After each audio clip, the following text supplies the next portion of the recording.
सही ना। रिएक्टिविटी का क्या मतलब होता है कि कम से कम एनर्जी चाहिए टू ब्रेक डाउन, सही है।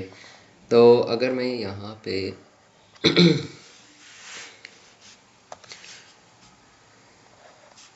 रिएक्टिविटी ऑफ हेलोजेंस को हम एक नाम देते हैं रेट ऑफ,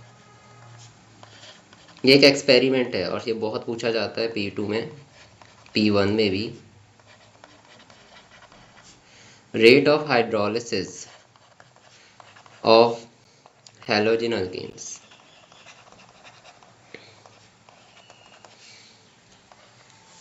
क्या होता है इसमें कि हम ये देख रहे हैं कि अगर मैं आपको, इससे हम दो चीज़ें पता कर सकते हैं। एक तो ये देखते हैं कि कार्बन टू, हम तीन को कंपेयर करें, तीन तरह के हैलोजेंस को इधर कंपेयर करते हैं। एक हैलोजेंस जिनके साथ आयोडीन लगा होता है, वो हैलोजेंस जिनके साथ ब्रोमीन लगा होता है, और वो हैलोजेंस जिनके साथ क्लोरीन लगा होता है। इन तीनों को हम यहाँ पे कंपेयर करते हैं कि इनमें से ज़्यादा रिएक्टिव कौन है, कौन सबसे जल्दी रिएक्ट कर लेगा, सही है। तो अगर हम यहाँ पे देखें, आयोडीन की आप बॉन्ड एनर्जी देख रहे हो सबसे कम है, तो इसको सबसे ज़्यादा कम एनर्जी रिक्वायर्ड होगी टू ब्रेक डाउन, सही है ना। रिएक्टिविटी का मतलब होता है कि इस बॉन्ड को आपने तोड़ना है। तो ये सबसे पहले आसानी से कौन टूट जाएगा, बॉन्ड Ci वाला बॉन्ड टूट जाएगा क्योंकि इसकी सबसे कम एनर्जी है। फिर उसके बाद कौन टूटेगा, Cbr वाला, क्योंकि उसकी बॉन्ड एनर्जी उससे थोड़ी सी ज़्यादा है, सही है, क्योंकि वो थोड़ा स्लो होगा, इससे स्लो होगा, ये टूट गया। और फिर सबसे स्लो कौन होगा, क्लोरीन वाला बॉन्ड होगा। फ्लोरीन को तो हम इसमें क्या करते हैं, कैटेगराइज ही नहीं करते, इसमें इंक्लूड ही नहीं करते, क्योंकि क्लोरीन जो कार्बन टू फ्लोरीन बॉन्ड है वो बहुत ही ज़्यादा क्या होता है, अनरिएक्टिव होता है, वो बहुत मुश्किल से ही टूटता है, तो उसको हम इधर कंसीडर ही नहीं कर रहे, सही है।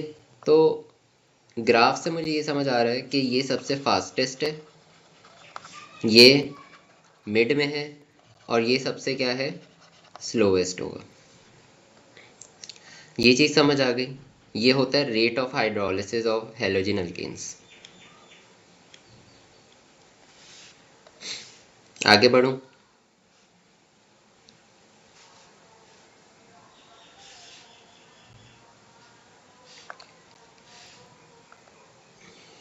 ये देखो, देखो मैंने बोला कि अगर मेरे पास साथ वाला ग्राफ देखो आप, साथ वाले ग्राफ में आपको बॉन्ड एनर्जी कम होती हुई नजर आ रही है, सही है। कार्बन टू आयोडीन का जो बॉन्ड एनर्जी है, बॉन्ड एनर्जी क्या होती है, कार्बन केमिकल बॉन्डिंग में पढ़ा होगा, बॉन्ड एनर्जी वो होती है एनर्जी जो रिक्वायर्ड होती है टू ब्रेक द बॉन्ड, सही है। तो सबसे कम एनर्जी आपको किस में रिक्वायर्ड होगी, Ci वाले बॉन्ड को तोड़ने में। तो ये सबसे ज़्यादा क्या होगा, रिएक्टिव होगा, ये सबसे जल्दी रिएक्ट करेगा, सही है। आयोडीन सबसे पहले अलग हो जाएगा कार्बन से। ब्रोमीन की जो कार्बन टू ब्रोमीन बॉन्ड है वो थोड़ा सा ज़्यादा एनर्जी वाला है, तो आयोडीन से वो स्लो होगा, सही है, स्लोली रिएक्ट कर, लेकिन क्लोरीन से ज़्यादा रिएक्टिव होगा, जल्दी कर लेगा, क्योंकि क्लोरीन आप देखो सबसे ऊपर है यहाँ पे, इसकी सबसे स्लोएस्ट रिएक्शन होगा क्योंकि इसके बॉन्ड से एनर्जी बहुत ज़्यादा है, तो इसको ज़्यादा एनर्जी रिक्वायर्ड होगी टू ब्रेक डाउन, ज़्यादा टाइम लगेगा इसको टूटने में। और फ्लोरीन को हम कंसीडर ही नहीं करते क्योंकि फ्लोरीन आप देख लो सबसे एकदम ऊपर गया हुआ है, तो उसका बॉन्ड जो होता है वो बहुत स्ट्रांग होता है, उसको तोड़ना आसान नहीं है, ब्रेक करना आसान नहीं है। ये चीज़ मैंने यहाँ पे समझाई है कि इससे हम ये डिड्यूस कर सकते हैं कि कार्बन टू आयोडीन सबसे फास्टेस्ट रिएक्शन करेगा, Cbr वाला मिड में है, और CCl बॉन्ड जो है वो, जो क्लोरो अल्केन्स होंगे वो क्या करेंगे, स्लोएस्ट रिएक्शन करेंगे। इसको देखेंगे कैसे, एक्सपेरिमेंटली कैसे देखेंगे, यहाँ तो मैंने बस समझा दिया ना आपको कि ये ग्राफ बना हुआ है और यहाँ से आपने डिड्यूस कर लिया, लेकिन ये कहीं ना कहीं से एक्सपेरिमेंट हुआ होगा तो पता चला होगा ना कि ये ऐसा है। तो वो कहाँ से हमें पता चला है, थ्रू एन एक्सपेरिमेंट। उस एक्सपेरिमेंट को हम यहाँ देख रहे हैं। एक्सपेरिमेंट ये था कि आपने यहाँ पे तीन तरह की टेस्ट ट्यूब ली, टेस्ट ट्यूब हम बना लेते हैं पिंक कलर की।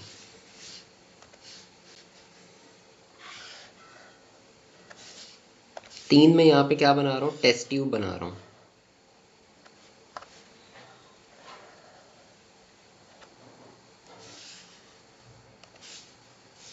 इसको कॉपी करो और यहाँ पे पेस्ट कर दिया। 3 टेस्ट ट्यूब बना दी मैंने, सही है। फर्स्ट वाली टेस्ट ट्यूब में हम अच्छा सब में एक एक चीज़ें डाल रहे हैं, जैसे कुछ केमिकल्स डाल रहे हैं। इसमें हम 1 cm³ इथेनॉल डाल रहे हैं तीनों में, सही है, क्योंकि रिएक्शन करवाना है तो कुछ केमिकल्स डालने पड़ेंगे।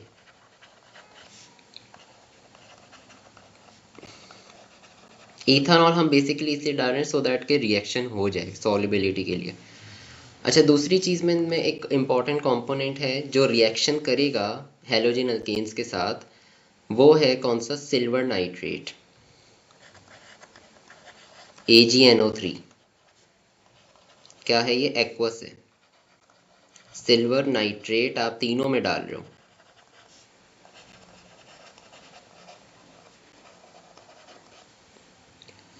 अब आपने क्या किया, फर्स्ट वाले में आपने सपोज कर लो क्लोरो अल्केन्स को डाल दिया। क्लोरो अल्केन्स मतलब वो अल्केन्स जिनके पास कौन सा बॉन्ड है? Carbon double bond, carbon chlorine bond, सही है। इसको मैं थोड़ा ऊपर कर देता हूँ, यहाँ पे ये देखो, यहाँ ऊपर किया और यहाँ पे मैं एक एग्जांपल लिख रहा हूँ कैसी, कि आपने इसमें लाइक डाल दिया CH3CCl। जिसके पास CCl बॉन्ड होगा वो हैलोजन अल्केन्स को हम क्या नाम देते हैं? क्लोरो अल्केन्स कहते हैं। इसमें मैं डाल रहा हूँ ब्रोमो अल्केन्स।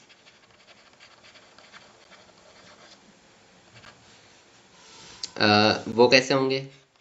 CH3CBr, जिनके पास ब्रोमीन होगा। लास्ट मैंने इसमें डाल दिया आयोडो अल्केन्स। वो कौन से होते हैं? जिनके पास CH3CI आयोडीन होता है। 3 तरह के मैंने इसमें केमिकल्स डाल दिए। अब क्या होगा? रिएक्शन हो रहा है अंदर, सही है। रिएक्शन जो है यहाँ पे हो रहा है, तीनों में ये केमिकल्स हैं। सपोज करो अभी मैंने से सिल्वर नाइट्रेट डाला था, अब मैं क्या कर रहा हूँ? क्लोरो अल्केन डाल दिया, ब्रोमो अल्केन डाल दिया और आयोडो अल्केन डाल दिया बारी बारी में। जब क्लोरो अल्केन डाला तो मुझे बहुत देर से जाके समझ लो एक वाइट पीपीटी नज़र आया। पीपीटी समझते हो क्या होता है? पीपीटी होता है कोई सॉलिड जो बन जाए, सही है, प्रेसिपिटेट।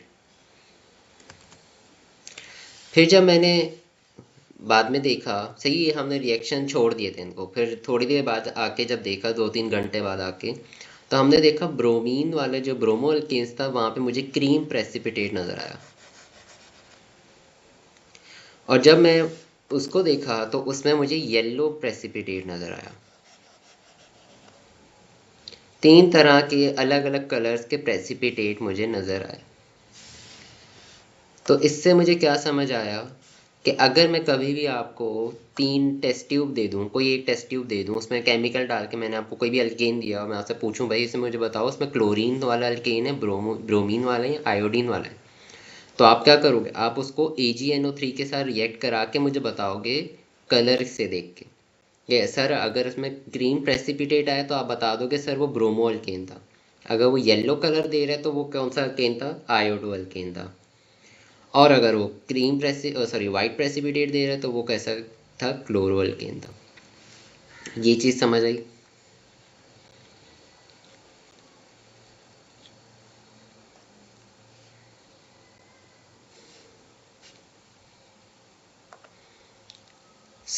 यहाँ पे बस नाम लिख रहा हूँ इनके।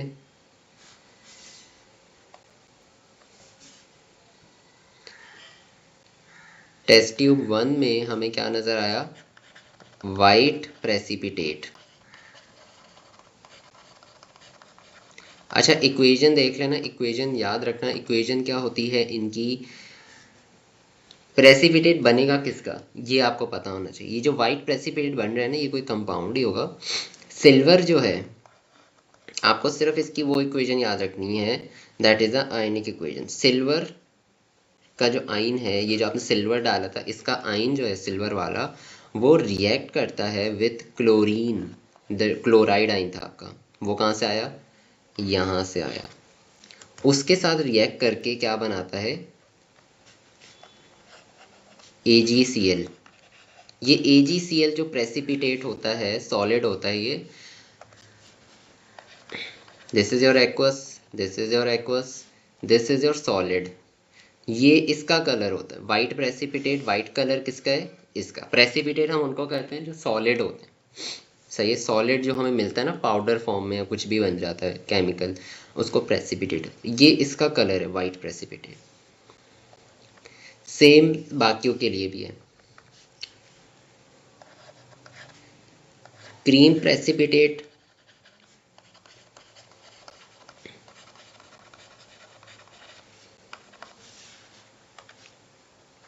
क्या हो जाएगा क्रीम प्रेसिपिटेट की, Ag plus Br negative, bromine अब आ जाएगा AgBr। ये हो गया एक्वस, ये हो गया एक्वस, ये हो गया क्या, सॉलिड। ये क्रीम प्रेसिपिटेट कलर जो आया किसका है, AgBr का है। और लास्ट आपका येलो,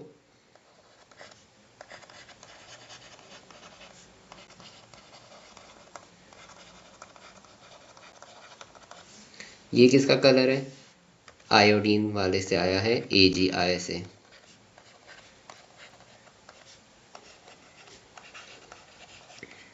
AgI, ये एक्वस है, ये भी एक्वस है, लेकिन ये जो बना है AgI, ये क्या है, सॉलिड। येलो कलर किसका है, इस AgI का कलर है। ये तीन इक्वेशंस याद होनी चाहिए, तीनों के कलर्स याद होने चाहिए। क्लोरीन आइन हुआ तो क्लोराइड आइन से वाइट प्रेसिपिटेट, ब्रोमाइड आइन से क्रीम प्रेसिपिटेट, और आयोडाइड आइन से क्या बनेगा, येलो प्रेसिपिटेट बनेगा। अभी तो हमने इसकी आइडेंटिफिकेशन देख ली, सही है। कि अगर मैं आपको बोलता, वही जो मैंने आपको बोला था ना, कि मैं टेस्ट ट्यूब दे दूँ आपको, बोलूँ कि मुझे बताओ उसमें कौन सा हेलोजन एल्कीन है, तो आप ये एक्सपेरिमेंट करके मुझे बता सकते हो। लेकिन अगर मुझे तीनों को कंपेयर करना हो, सही है, तीन टेस्ट ट्यूब्स को कंपेयर करना हो और उनका रेट देखना हो, तो सबसे पहले सबसे जल्दी कलर कौन शो करेगा, आयोडीन वाला। सबसे पहले येलो टेस्ट ट्यूब जो होगी वो नज़र आएगी आपको, क्यों, क्योंकि Ci का बॉन्ड सबसे कम एनर्जी रिक्वायर्ड होती है टू ब्रेक। सबसे ज़्यादा रेट ऑफ हाइड्रोलिसिस किसका है, क्लोरो आयोडो अल्किन्स का, सही है, जिसके साथ C2I बॉन्ड लगा हुआ है। तो आयोडो अल्किन सबसे पहले रिएक्ट करेंगे और सबसे पहले आपको येलो कलर नज़र आएगा एक टेस्ट ट्यूब में। फिर उसके बाद आपको क्रीम प्रेसिपिटेट नज़र आएगा एक टेस्ट ट्यूब, वो कौन है, ब्रोमो अल्किन्स। और सबसे एंड में जाके आपको वाइट प्रेसिपिटेट नज़र आएगा तीसरी टेस्ट ट्यूब में, वो किसकी होगी, क्लोरो अल्किन्स की होगी। तो अगर रेट की बात करें,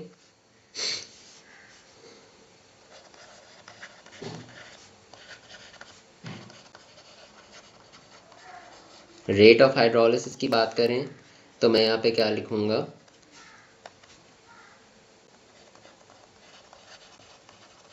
आयोडो अल्किन्स का रेट, फिर आता है ब्रोमो अल्किन्स, और फिर आता है आपके पास कौन, chloro alkanes. Iodo alkanes greater than bromo alkanes, bromo alkanes greater than chloro alkanes. ये ऐसे रिएक्शन चल रहा है हमारा, सही है। तो सबसे पहले yellow PPT seen first, then cream PPT, and at last white PPT.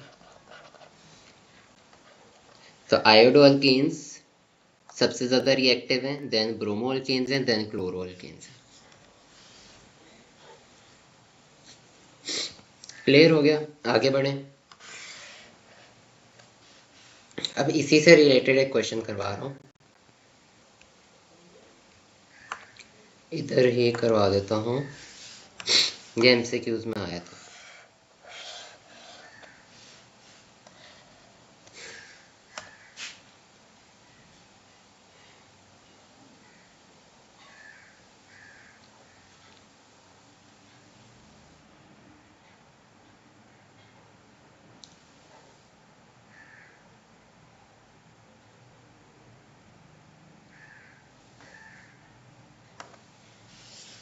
देखो क्या आंसर हो सकता है इसका।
क्या समझ आ रहा है, कौन सा हो सकता है इसमें?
सोचो, अगर नहीं समझ आ रहा बता दो, मैं समझा दूंगा आप लोग को।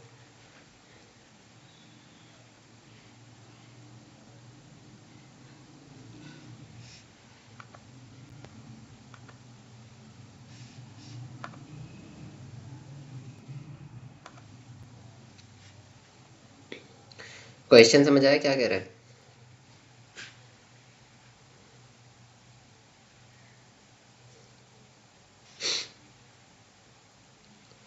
भाई क्वेश्चन वही चीज़ कह रहे हैं ना। देखो क्वेश्चन यही कह रहा है कि आपने कुछ ड्रॉप्स डाले हैं, सही है, 3 टेस्ट ट्यूब्स में। जब भी हमने एक्सपेरिमेंट किया उसमें 3 टेस्ट ट्यूब्स ली थी। तीनों में आपने क्लोरोब्यूटेन, ब्रोमोब्यूटेन, आयोडोब्यूटेन को डाल दिया।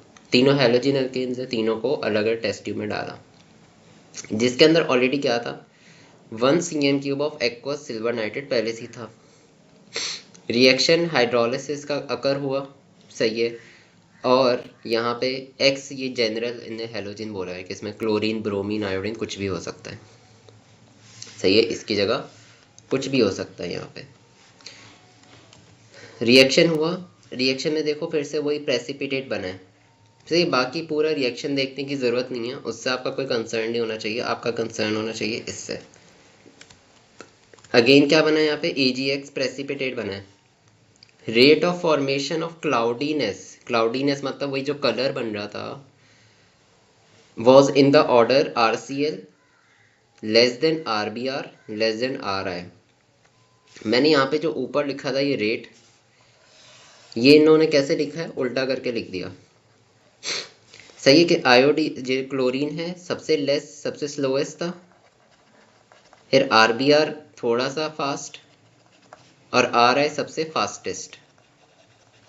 ये रेट ऑफ हाइड्रोजन तक, ये जो कलर फॉर्मेशन हुई वो इस रेट से हुई, सही। सबसे पहले कौन फॉर्मेशन हुई, आर आई की फॉर्मेशन में सबसे फास्टेस्ट हाइड्रोलिसिस सबसे पहले किसकी हुई, आर आई। आर मतलब ये कह रहे हैं, किसको कह रहे हैं, ब्यूटेन चेन को कह रहे हैं। सही है, आयोडो ब्यूटेन सबसे पहले हाइड्रोलाइज हुआ, देन आयोडो जो आपका ब्रोमो ब्यूटेन है, देन क्लोरो ब्यूटेन।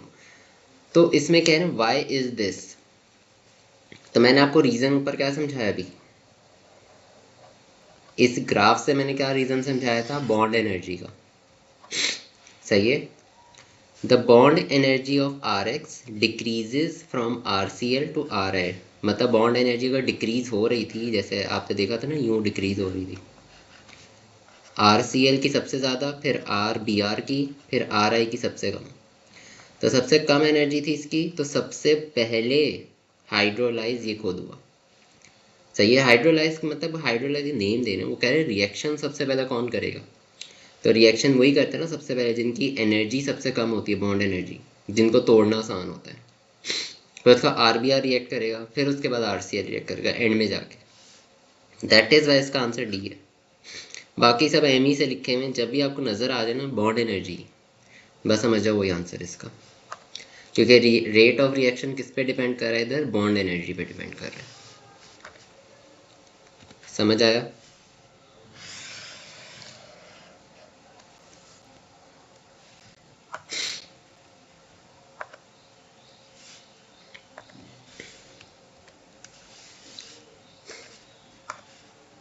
ये वाला देखो, ये आसान है। इसमें आपको दो रिएक्शंस देखने हैं कि फर्स्ट में क्या हो रहा है, फिर उसके बाद क्या हो रहा है।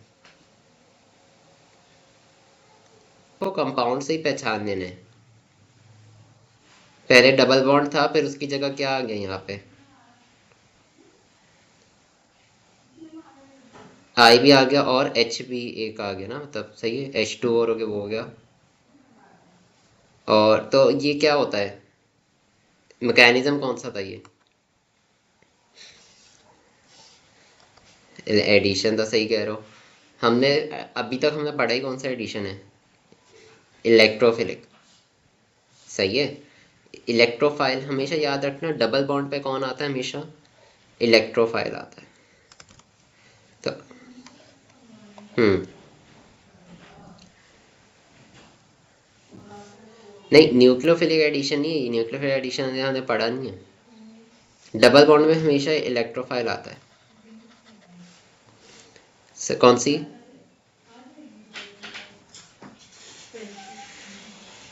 ए में देखो, आई की जगह क्या आ गया, ओ एच आ गया, राइट। ये कौन करता है, ये हम, अच्छा ये भी बता दूं, इलेक्ट्रोफिलिक सब्स्टिट्यूशन तो आपने पढ़ी ही नहीं है ना, आप अभी पढ़ोगे, ए टू में जाके पढ़ोगे। सही है, न्यूक्लियोफाइल आता है, ओ एच आएगा और सब्स्टिट्यूशन करके चला जाएगा, तो कौन हो गया, बी। सही है, ये याद रखना चीज़ें।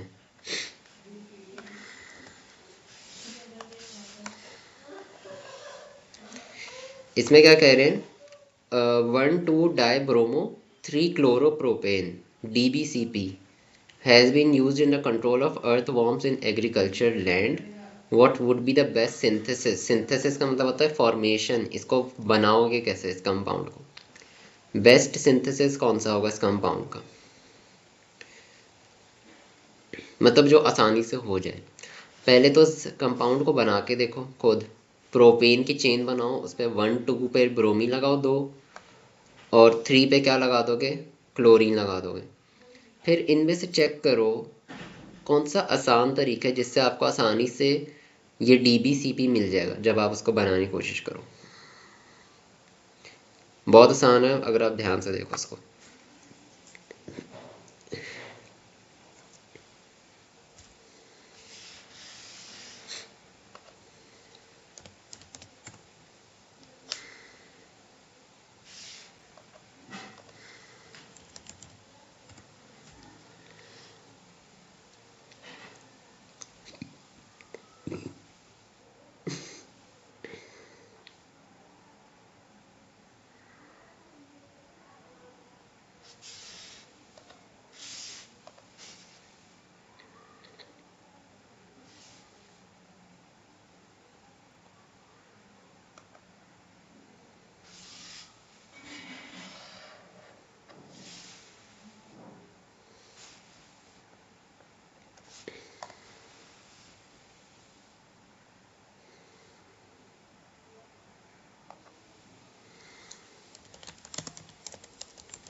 ओके।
ओके, समझ आ रहा है क्या करना है?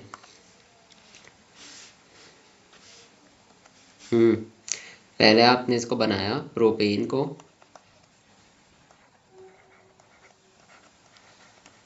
सही है, 1 2 डाइब्रोमो और 3 पे क्या है, क्लोरो, सही है।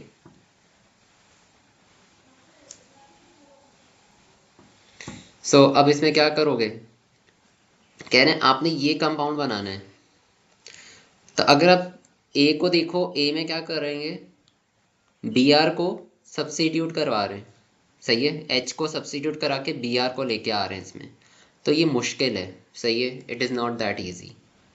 सेकंड में क्या कर रहे हैं, सेकंड में मुझे लगता है कंपाउंड गलत बना हुआ है, सही है। इसमें भी वही फ्री रेडिकल सब्स्टिट्यूशन कर रहे हैं, that requires a lot of energy.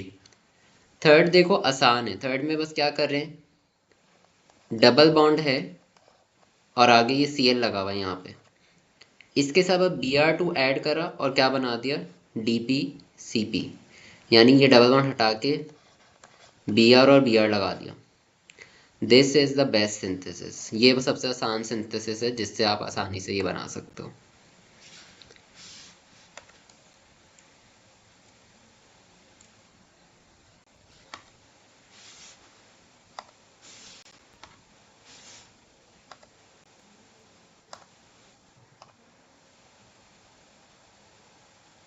Okay, ये वाला मैं करवा दिया था, ये वाला देख लेते हैं।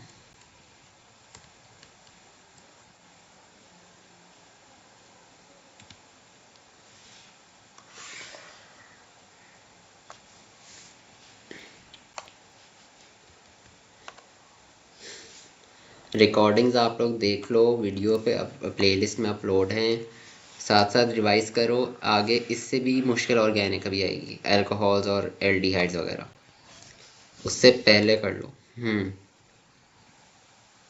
हाँ मैं कर रहा हूँ, देखो आप उस पर प्लेलिस्ट में देखो।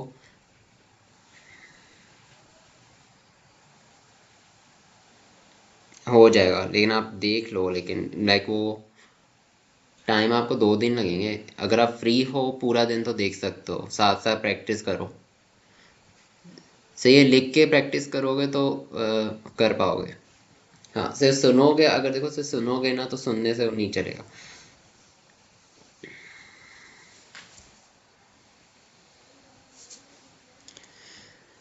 इसकी ये ट्रिक है, पहले एक चीज़ देखा, एक छोटा सा टॉपिक देखा, सही है, समझा, फिर उसको समझ समझ के उसके नोट्स बनाओ, सही है। या फिर दूसरा तरीका ये, पहले पूरे नोट्स बनाओ उसके, फिर लेक्चर देखो, सही है। लेक्चर में जो सुन रहे हो वो वहाँ लिख लो साथ में, ये एक तरीका होता है। लेकिन आई वुड प्रेफर पहला तरीका ही सही है, कि आप देखो पहले, सही है, फिर उसके नोट्स बनाओ, फिर आपको क्या हो, डबल रिवीजन होगी, ये कर सकते।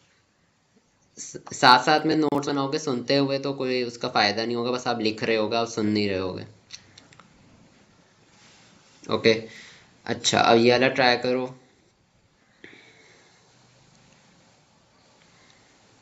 एसेंट टू मैकेनिज्म किस में कौन सा होता था? एसेंट टू मैकेनिज्म में इंटरमीडिएट स्टेट बनता था या ट्रांजिशन स्टेट बनता था, ये देखना है आपने इसमें। एसेंट टू मैकेनिज्म में इंटरमीडिएट स्टेट बनता था या ट्रांजिशन स्टेट बनता था? ट्रांजिशन में जैसे वो डबल बॉन्ड, ये ऐसे होता था कि 5 बॉन्ड बन जाते थे कार्बन के, सही है। और ये ऊपर वाले कौन से दो इंटरमीडिएट स्टेट के एग्जांपल, ये वाली इंटरमीडिएट है। ये तो गलत है, सही, ये अभी हमने पढ़ा नहीं है, ये न्यूक्लियोफिलिक एडिशन करने दे दिया से। तो ए भी गलत है क्योंकि ए बनता है SN1 में, ये वैसे ही गलत है। अब सी और डी में आपको देखना है कौन सा सही हो सकता है।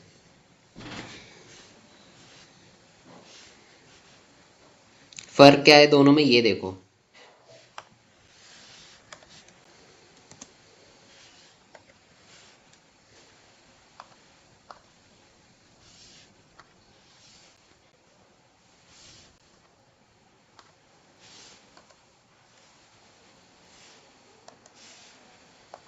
सी सही होगा क्योंकि कार्बन पे नेगेटिव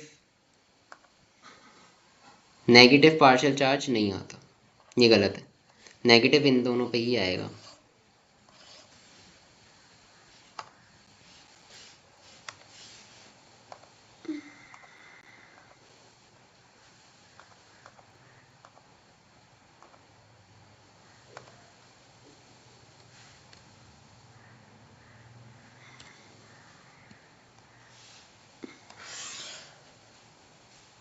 ओके, अभी 7 मार्क्स का क्वेश्चन है, जरा इसको देखते हैं।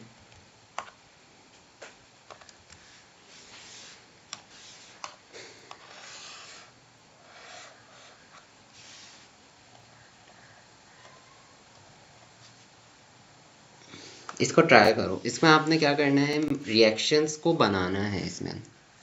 नोट्स देखो, नोट्स से देख के इसको सॉल्व करने की कोशिश करो।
चलो, आवाज़ आ रही है मेरी?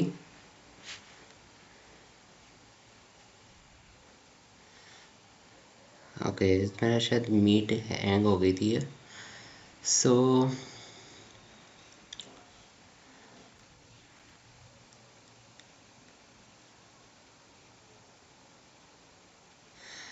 अच्छा, ये ट्राई किया आप लोगों ने?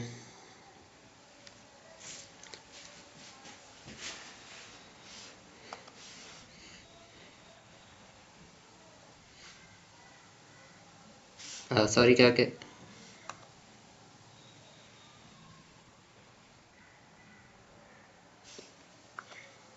अच्छा, मैं इसको करवा रहा हूँ। ये देखो, इसमें जो है नीचे वाले कर, अच्छा नीचे वाले कह रहे हो?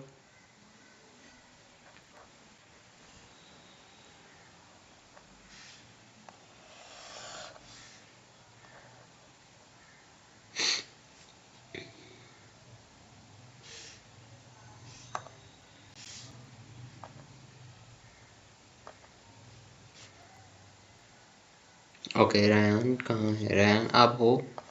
मैं इसको करवा दूँ फिर?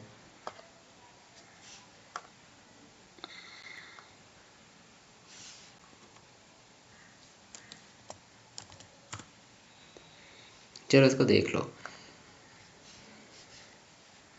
थोड़ा सा ये ब्लर है, आई डोंट नो व्हाई।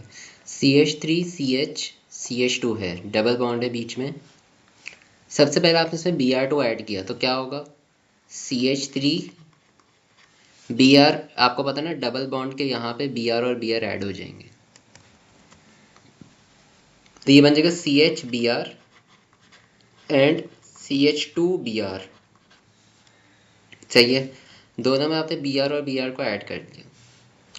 इसमें कह रहे हैं कोल्ड डाइल्यूट KMnO4 डालो, तो याद करो अल्कीन्स में क्या कर रहे थे हम? OH और OH दोनों में डायोल बना के ऐड कर रहे थे। ये बन जाएगा CH2CH ब्रैकेट में OH और फिर आगे भी CH2OH। ये हमने पहला कर लिया। अब यहाँ पे क्या कह रहे हैं? CH, इसमें ही अल्कीन में आपने HBr डाल दिया। तो याद होगा मैंने बताया था मार्कोवनी-कॉफ्स रूल अप्लाई करके आपने क्या करना है?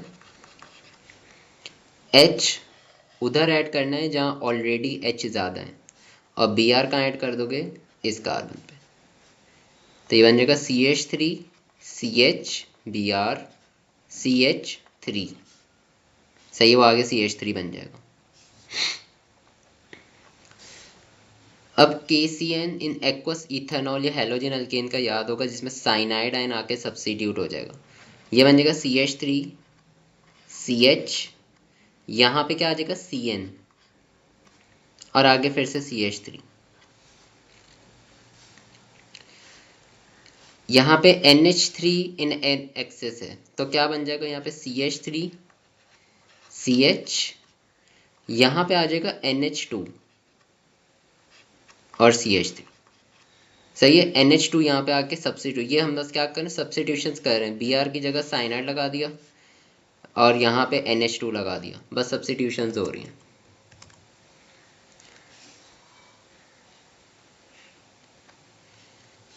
लास्ट वाले में NaOH इथेनॉल, ये कौन सा रिएक्शन है? ये एलिमिनेशन है। अब आप क्या करोगे? दोबारा उल्टा काम कर दोगे, आप इसको दोबारा क्या बना दोगे? CH3CH CH2। आपने जो H और Br ऐड करा था ना इसमें, वो आप वापस निकाल दोगे, ये एलिमिनेशन हो गई इसकी। और फाइनली इस वाले में हम क्या करेंगे? H2SO4 हीट, ये क्या कर रहे हैं हम? हाइड्रोलिसिस कर रहे हैं इसकी।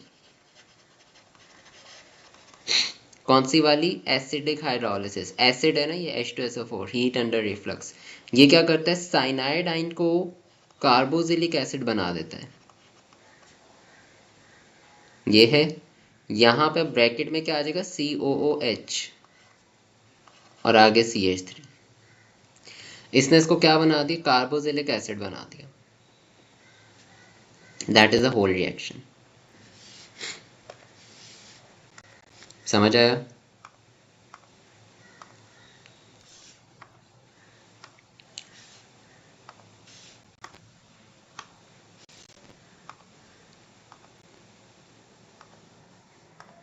देखो प्रैक्टिस करोगे तो आप लोग को ये चीज़ें क्लियर होंगी।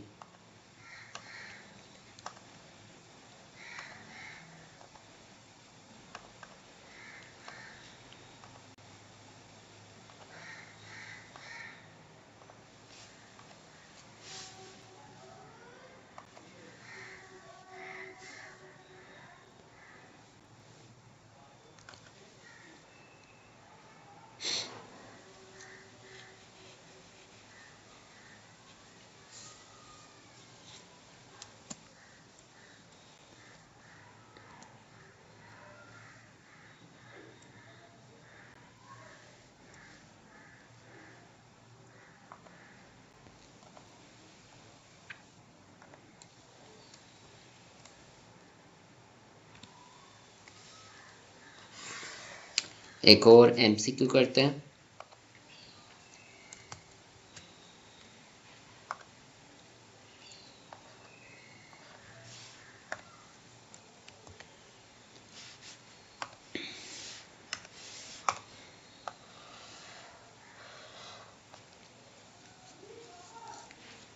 क्वेश्चन क्या कह रहे हैं, under identical conditions even though it proceeds by the same mechanism, reaction 1 is faster than reaction 2.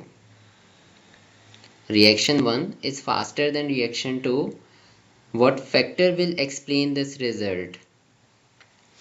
एक में NaCN लिया है आपने, एक में NaAI लिया है, सही है, NaI सोडियम आयोडाइड। अच्छा, दोनों न्यूक्लियोफिलिक सब्स्टिट्यूशंस ही हैं, लेकिन ये वाला फास्टर है कह रहे हैं और ये वाला स्लोअर है। Which factor the Ci bond is stronger bond than CBr bond? ये गलत है। CBr का तो कोई इसमें काम नहीं है ना। Ci अभी इसमें कौन सा है, NaAI बॉन्ड है। अच्छा, CN bond is stronger than Na, ये भी अभी फजूल लिखा हुआ है, सही है, इसका कोई रिलेशन नहीं, रिलेशन होना चाहिए। Cyanide is a stronger nucleophile than iodide, ये बात सही है। न्यूक्लियोफाइल का काम यही होता है कि इसको यहाँ से रिप्लेस करा के खुद लग जाना, और वो फास्टर वही करेगा जो ज़्यादा स्ट्रॉन्गर होगा।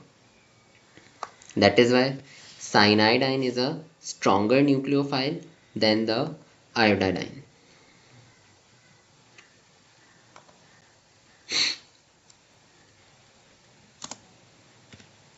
क्लियर है?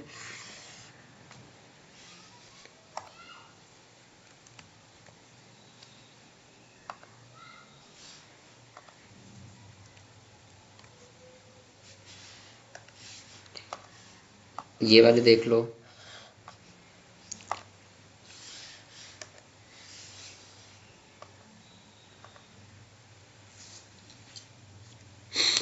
Including structural and stereoisomers, how many isomeric products are produced when alcoholic KOH reacts with 2-chlorobutane? 2-chlorobutane कैसे ड्रॉ होता है? ब्यूटेन किया ड्रॉ और उस पर 2 पे क्लोरीन लगा दिया।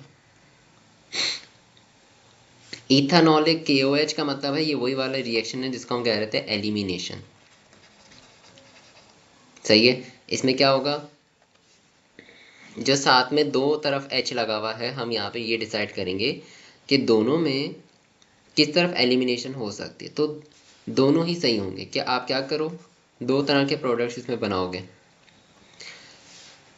या तो आप इन दोनों, इसका हाइड्रोजन एलिमिनेट करो, इसका क्लोरीन एलिमिनेट करो, तो ये क्या बन जाएगा, C double bond C and then आगे भी C, ये बन गया क्या आपके पास 1 ब्यूटेन, सॉरी ब्यूटीन, सही है, 1 ब्यूटीन या ब्यूट 1 ही कर लो।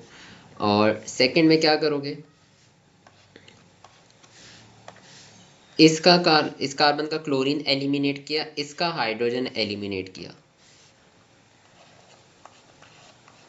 डबल बॉन्ड आ गया बीच में, आगे कार्बन फिर से आ गया, ये क्या बन गया आपके पास 2 ब्यूटीन। अब यहाँ पे ज़्यादातर बच्चे क्या करेंगे, 2 को कर देंगे कि 2 आइसोमर्स, हमारे पास 2 प्रोडक्ट्स जो हैं वो बन गए आइसोमेरिक प्रोडक्ट्स, लेकिन ये गलत है। अभी भी हमारे पास क्या हो सकता है, हमने इसमें देखने स्टीरियो आइसोमर्स, स्ट्रक्चरल तो देख ले, स्ट्रक्चरल 2 बन गए, ये 1 है, ये 2 है। अब 2 ब्यूटीन में हम सिस ट्रांस भी बना सकते हैं। सिस ट्रांस कैसे बनाएंगे कि अगर आप इसकी ओरिएंटेशन देखो तो एक तरफ इसके पास CH3 है, एक तरफ H है, इसके बाद भी एक तरफ CH3 है, एक तरफ H है, तो ये सिस ट्रांस बना लेगा। तो वही आपके पास कितने बन जाएंगे, 3 and 4। सही है, सिस भी बन के और उसका ट्रांस भी बन जाएगा। That will be around 4 isomers.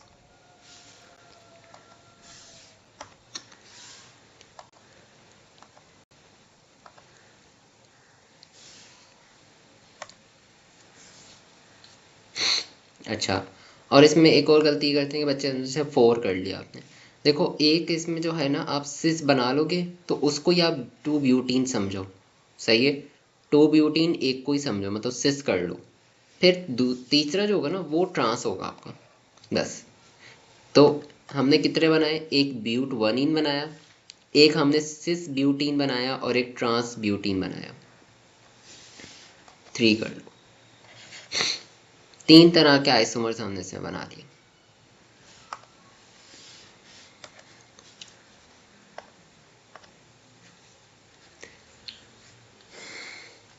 सही है, आज की क्लास को इतना ही रखते हैं। अगेन वीडियो अपलोड कर दूंगा, देखना ज़रूर इसको। जब तक आप लोग वीडियोज़ नहीं देखोगे ना, आगे मैं बता रहा हूँ, और ऑर्गेनिक और मुश्किल होगी। अल्कोहल जब स्टार्ट करेंगे ना, फिर ऑर्गेनिक और मुश्किल हो जाएगी। सो प्लीज़ इस वीडियोज़ को देखो, टाइम निकालो, आप लोगों को टाइम निकालना पड़ेगा। सही है, क्योंकि थोड़ी सी अपनी बाकी चीज़ों को कम करो, लाइक सही है, और फोकस करो। केमिस्ट्री बहुत आसान नहीं है। सही है, जो बच्चे समझते हैं कि हो जाएगा एंड वक्त पे, लेकिन नहीं होगा। मुश्किल है, टाइम मांगती है केमिस्ट्री, स्पेशली ये जो आपकी A लेवल की केमिस्ट्री है। दूसरी चीज़ ये कि अगली जो 2 क्लासेस होंगी हमारी, क्योंकि इस मंथ की क्लासेस मुझे कंप्लीट करनी है, तो वो थर्सडे को है और सैटरडे को है। सही है, फिर उसके बाद आपका महीना ख़त्म हो जाएगा, जो मंथ है वो ख़त्म हो जाएगा। तो हमें थर्सडे को और सैटरडे को 1.5 आवर की क्लासेस ही करनी पड़ेंगी, दोनों।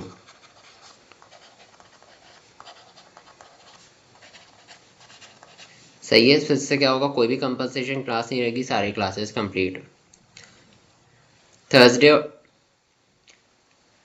थर्सडे और सैटरडे को हम 1.5 आवर की क्लास करेंगे, सो दैट क्लासेस कंप्लीट हो जाए पूरे मंथ की। हाँ, संडे को फिर वो नेक्स्ट मंथ की क्लास स्टार्ट हो जाएगी। सही है, संडे को आपका 1 है ना, फर्स्ट हो जाएगी, 1 Feb। ओके, तो जनवरी की क्लासेस कंप्लीट हो जाएंगी। लेकिन क्लासेस को कंप्लीट कराना मकसद नहीं है, आप लोग समझो भी जो समझाया जा रहा है। सही है, प्लेलिस्ट को देखो, स्टार्ट कर दो। टाइम बिल्कुल भी नहीं है आपका, बस सच ऑनेस्टली बता रहा हूँ, टाइम बिल्कुल भी नहीं है, बहुत करीब है पेपर अब। ओके, ओके, खुदा हाफिज़ फिर, और नेक्स्ट क्लास में फिर हम इसको कंटिन्यू। खुदा हाफिज़।